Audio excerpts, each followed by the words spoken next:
will talk about how can you add brand on your Shopify app.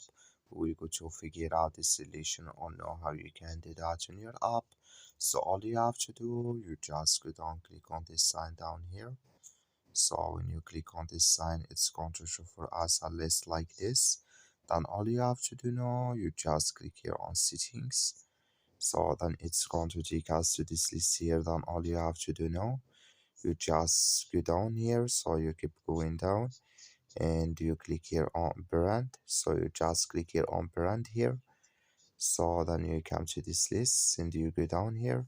Then here add your logos here, add here default logo, and here add a square logo here.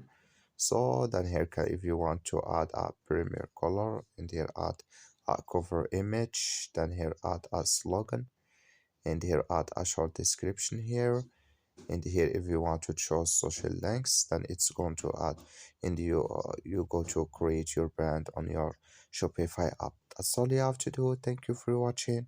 Don't forget to support us by liking and subscribe.